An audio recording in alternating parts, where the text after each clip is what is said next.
My husband called me fat and disgusting at his office party 2 weeks after I gave birth. When his boss walked over and revealed something, his face went white. Hi lovelies. Subscribe to stay part of our storytelling family, and let us know in the comments where you're watching from. Now let's move forward with the story. 2 weeks postpartum, and I'm standing in Mark's office lobby wearing a nursing-friendly dress that barely fits. My breasts are leaking through the pads, my body still swollen from delivering our daughter Naomi. But Mark insisted I come to his company's annual gala. It's important for my career, Shauna, he'd said that morning, barely looking up from his phone. I should have trusted my instincts. The ballroom glitters with chandeliers and champagne flutes. I spot Mark across the room with his colleagues, his laugh too loud, his hand gesturing wildly. I'm making my way over when I hear it, his voice carrying across the marble floor. Man, I don't know what happened. She was fine before the baby, you know? Now she's just fat and disgusting.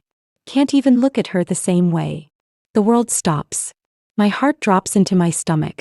I see his colleague's eyes flick toward me, widening in horror. Mark hasn't noticed me yet. He's too busy entertaining his audience. I'm telling you, Michael, pregnancy ruined her body. Everything's just loose and saggy now. I can barely stand to. Mark. My voice cuts through his sentence like a blade. He turns. His face goes from flushed with alcohol to pale in seconds. Shauna, baby, don't. I hold up my hand. Tears burn behind my eyes, but I won't let them fall. Not here. Not in front of these people who are now staring at us with a mixture of pity and secondhand embarrassment. If you're enjoying this story so far, please hit that like button and subscribe for more real-life relationship stories. The drive home is silent except for Mark's repeated attempts at explanation. Baby, I was drunk. You know I didn't mean it. I was just trying to fit in with the guys. Fit in? I turned to look at him, my voice deadly calm. You threw me under the bus to fit in? The woman who just pushed your 8-pound daughter out of her body 14 days ago. Shauna, come on. You're being dramatic. That word. Dramatic. The same word his mother Patricia used when I told her Mark forgot to pick me up from the hospital. The same word his sister Kenya threw at me when I complained about doing all the night feedings alone. I think back to our wedding day 3 years ago. Mark had whispered, "You're the most beautiful woman I've ever seen," as I walked down the aisle. My mother had squeezed my hand, tears in her eyes, believing this man would protect me. She died 6 months later from breast cancer, never knowing what Mark would become. When we get home, Naomi is crying. The babysitter looks exhausted. I pay her extra and watch Mark head straight to the bedroom without even glancing at our daughter. I pick up Naomi, breathing in her baby smell, and something inside me crystallizes. This isn't love. This isn't partnership. This is erasure. My phone buzzes. An email from my accountant, Gerald, who's been managing the trust fund my mother left me. The subject line reads, "Investment opportunity, time sensitive." I open it while nursing Naomi and my world tilts on its axis. What Mark doesn't know, what nobody knows except Gerald and my late mother's attorney, is that my mother wasn't just a schoolteacher. She was a brilliant investor who'd turned her modest teacher's salary into a portfolio worth $12 million through decades of careful stock market investments. She'd made me promise not to tell Mark. "Baby girl," she'd said from her hospital bed, her hand weak in mine, "I love you, but I need you to be smart. Keep this money separate." Practiced. A woman always needs her own foundation. I thought she was being paranoid. Mark and I were happy then, or so I believed. Now, reading Gerald's email, I understand she saw something I couldn't. The email details an acquisition opportunity. Dataflow Technologies, Mark's employer, is being sold by its aging CEO, Mr. Harrison Blackwell. The asking price is $10 million. Gerald's analysis shows the company is undervalued, with potential for massive growth. But here's the kicker. Blackwell wants to sell quickly and quietly. He's sick, wants to retire, and doesn't want his employees knowing until after the sale. The whole transaction could be completed in 6 weeks through a private equity firm. My hands shake as I type my response. "Let's do it." Naomi pulls off my breast, milk dribbling down her chin. I wipe it gently, staring into her innocent eyes. "Mama's going to teach Daddy a lesson, baby girl," I whisper. Mark walks in, towel around his waist. "You coming to bed or what?" Don't forget to comment below if you've ever felt betrayed by someone you loved. Over the next 6 weeks, I transform into someone I don't recognize.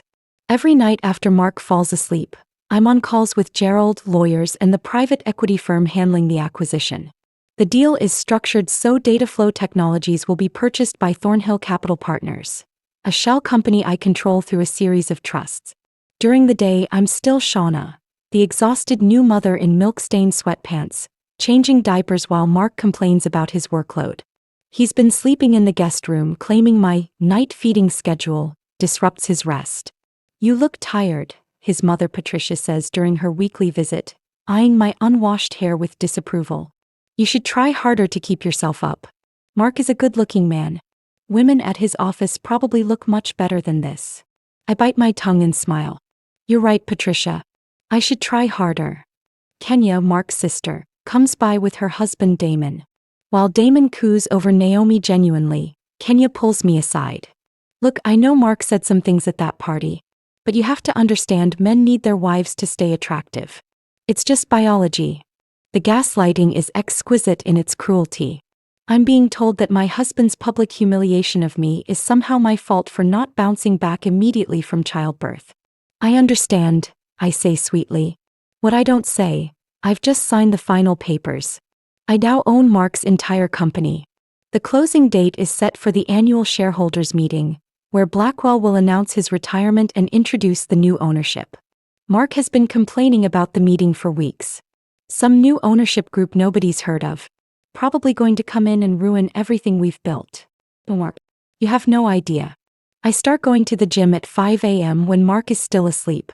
My mother's money pays for a personal trainer, a nutritionist, and a therapist who helps me process the rage I've been swallowing. Dr. Monica Stevens sits across from me in her office, her expression compassionate. "Shauna, what you're describing isn't just insensitivity. This is emotional abuse. The public humiliation, the family enabling his behavior, the dismissal of your needs. These are red flags." "I know," I say. "That's why I'm buying his company." She blinks, then laughs. "I've been a therapist for 15 years and I've never heard that response before. Tell me your plan." I do. She listens, occasionally nodding. When I finish, she leans back. "I'm not supposed to say this, but sometimes karma needs a little help. Just make sure you're doing this from a place of self-respect, not revenge." "What's the difference?" Revenge wants to hurt him. Self-respect wants to free yourself. I think about that distinction as I watch my body transform. The baby weight melts off, but more importantly, I'm getting stronger, mentally and physically. I'm not doing this to win Mark back. I'm doing this to show him exactly what he lost. Mark notices, of course. "You're looking good, baby," he says one morning, trying to touch my waist. I step away. "Don't call me baby. What's your problem? I give you a compliment and..." "You called me fat and disgusting 6 weeks ago in front of your colleagues. You don't get to compliment me now." He scoffs. "You're never going to let that go, are you?" "No, Mark. I'm not." Hit that subscribe button to see what happens next. Patricia insists on hosting Sunday dinner. The entire family gathers. Mark's father Jerome, Kenya and Damon, Mark's younger brother Andre, and his grandmother Ruth, the only one in the family who's ever shown me genuine kindness. The conversation inevitably turns to Mark's career. "The new owners are coming to visit next week," he announces, puffing up with importance. "I've been selected to give the presentation on our Q3 numbers. Could be a promotion opportunity." "That's wonderful, baby." Patricia beams. "See, Shauna? This is what happens when a man can focus on his work instead of all that baby drama." Baby drama. My daughter is 8 weeks old. Grandma Ruth catches my eye across the table and shakes her head slightly. After dinner, she pulls me aside in the kitchen while I'm washing dishes. "You don't have to stay, you know," she says quietly. "I know my grandson. He's just like his father was before Jerome found the Lord. Some men don't appreciate what they have until it's gone." "I know, Grandma Ruth. You got that look in your eye, though. Like you're planning something." He studies my face. "Whatever you're doing, make sure it's for you, not for him." I hug her tight. He smells like cocoa butter and wisdom. "I promise." The next morning, I get the call from Gerald. "The ownership transfer is official. You now control 60% of Dataflow Technologies. The board meeting is set for Friday." Blackwell will introduce you as the new majority owner. And Mark has no idea? None. As far as he knows, you're a stay-at-home mom with no income. I smile. Perfect. Friday arrives with crystalline clarity. I dress carefully. A tailored navy suit that costs more than Mark's monthly salary, hair and makeup professionally done, my mother's diamond studs in my ears. I look at myself in the mirror and see her staring back. Strong, elegant, unbreakable. Mark is already at the office. He'd kissed my forehead this morning in a rare moment of affection. Wish me luck, babe. This presentation could change everything for us. I know it will, I'd said. And meant it. I arrive at Dataflow's headquarters at 9:45 a.m. The shareholders' meeting starts at 10. Gerald meets me in the parking garage, handing me a folder. Your talking points, financial statements, and the announcement. Blackwell will introduce you after his retirement speech. Mark's presentation is scheduled for 9:30, so he'll be in the conference room when you walk in. Who else knows? Just Blackwell, the board, and the legal team. Everyone signed NDAs. Your identity as the new owner has been kept completely confidential. I take the elevator to the executive floor. My heart pounds, but my hands are steady. Through the glass walls, I can see the conference room filled with Dataflow's entire staff. About 75 people. Mark is at the front, his PowerPoint displayed on the screen, gesturing confidently. Blackwell meets me outside. He's a distinguished man in his 70s, with kind eyes and a firm handshake. Mrs. Williams, are you ready? It's Miss Carter now, I say using my maiden name. And yes, I'm ready. Good. Because your husband just finished his presentation. Time to make your entrance. Comment below what you would do in this situation. Blackwell enters the conference room and I wait in the hallway watching through the glass. The room quiets as he takes the podium. Thank you, Mark, for that excellent presentation. Now I have an important announcement. After 40 years with this company, 30 as CEO, I've decided to retire. Murmurs ripple through the room. Mark looks shocked. This wasn't public knowledge. Dataflow has been acquired by Thornhill Capital Partners. I'm pleased to introduce the new majority owner and incoming CEO, who will be taking over operations immediately. Blackwell gestures toward the door. That's my cue. I walk in, heels clicking on the hardwood floor. Every eye turns to me. I watch Mark's face cycle through confusion, recognition, and then absolute horror.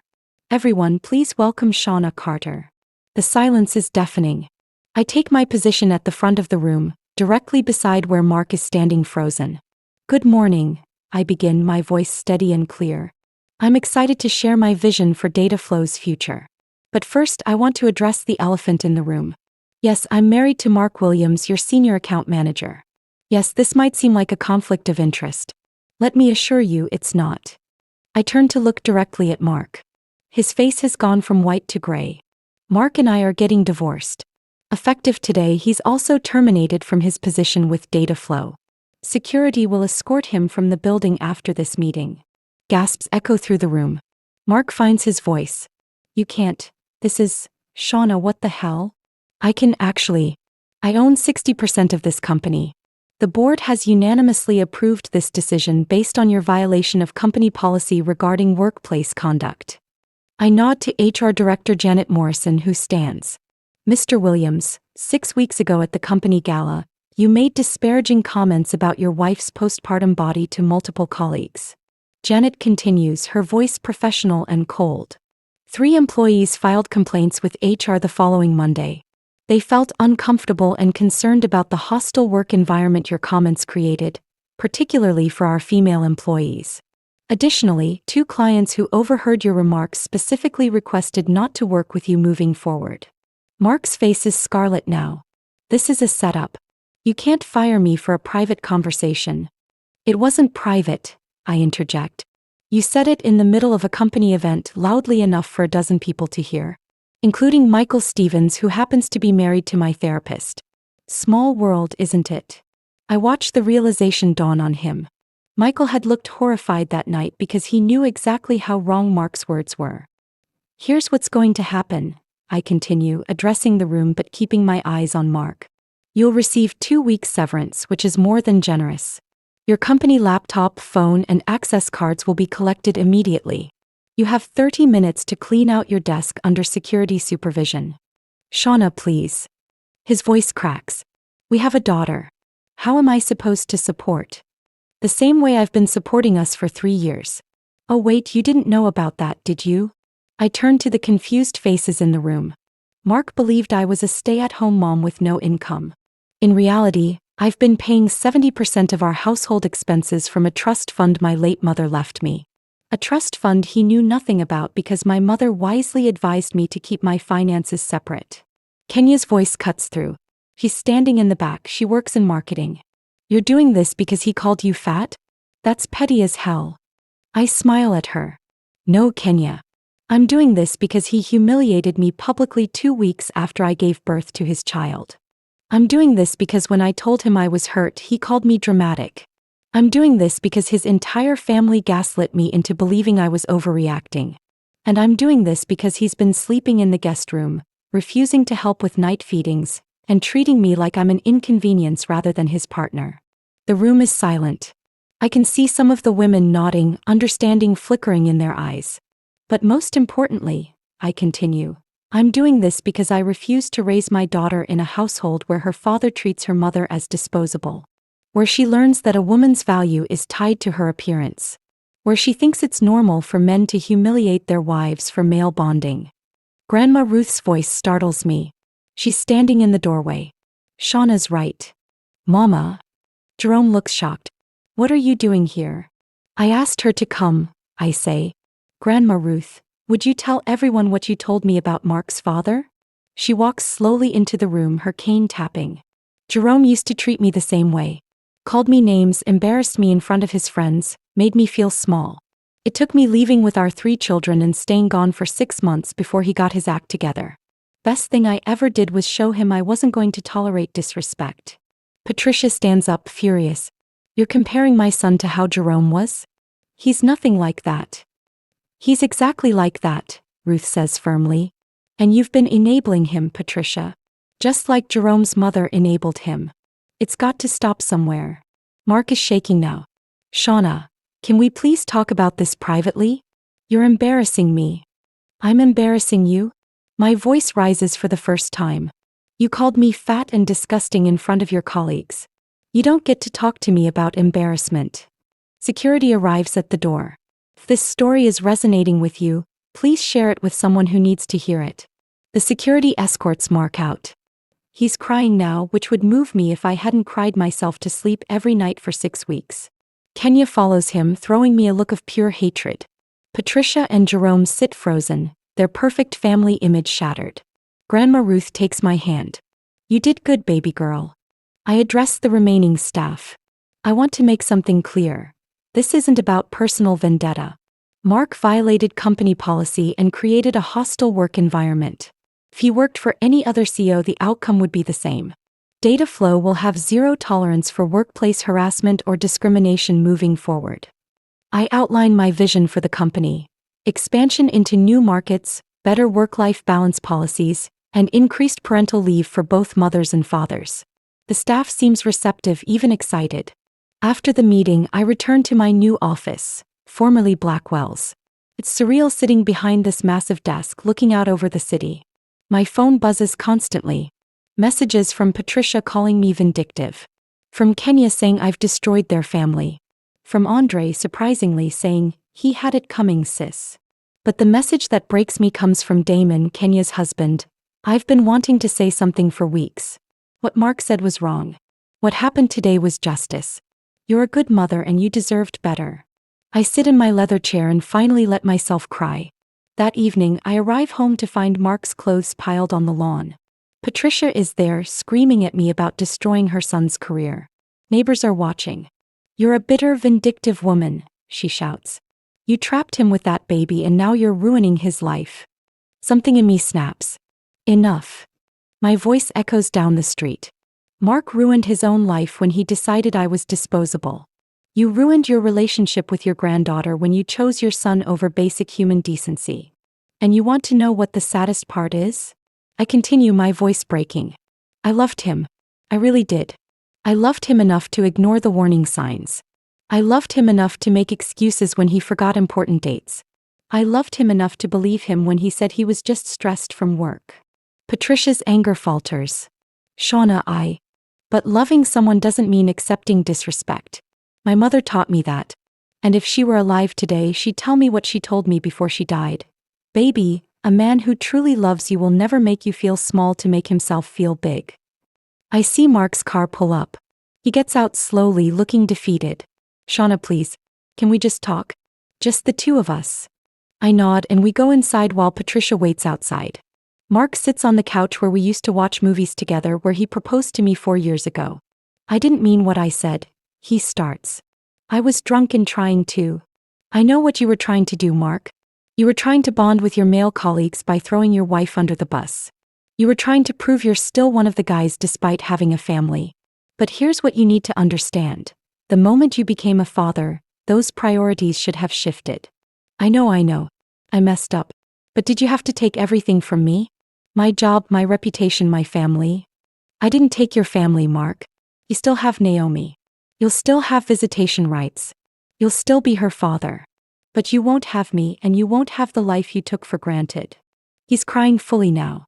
I love you, Shauna. I know I haven't shown it, but I do. Please give me another chance. I'll do therapy, whatever you need. I think about Dr. Stevens's words. Revenge wants to hurt him. Self-respect wants to free yourself. I don't want to hurt you, Mark. But I won't sacrifice my self-respect to save your ego. 3 months later, I'm in my office when Gerald calls with unexpected news. Shauna, Dataflow just received a major contract.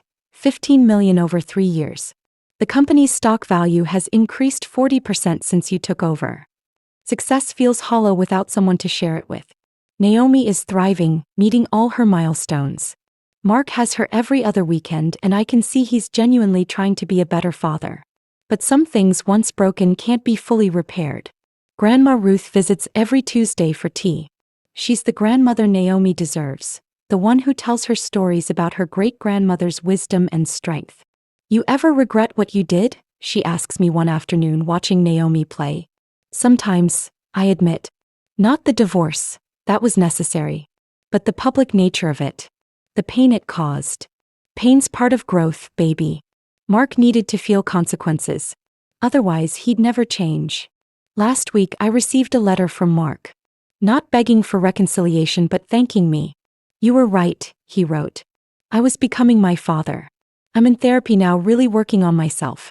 Not to win you back, but to be the father Naomi deserves. The man my grandma raised me to be. I frame that letter. Not as a trophy but as a reminder that sometimes love means letting go. That sometimes the strongest thing a woman can do is walk away. I look at Naomi sleeping in her crib, her tiny chest rising and falling. She'll grow up knowing her mother chose self-respect over convenience. She'll learn that her worth isn't determined by anyone's opinion of her body. She'll understand that real love elevates, never diminishes. My phone rings. It's Dr. Stevens. Shauna, I wanted you to know. 3 women have reached out for therapy after hearing your story. They said you gave them courage to leave toxic relationships. I smile through tears. Perhaps that's the real legacy. Not revenge, but revolution. One woman at a time, choosing herself. If this story moved you, please like, subscribe, and share your own story in the comments. Remember, you deserve respect always.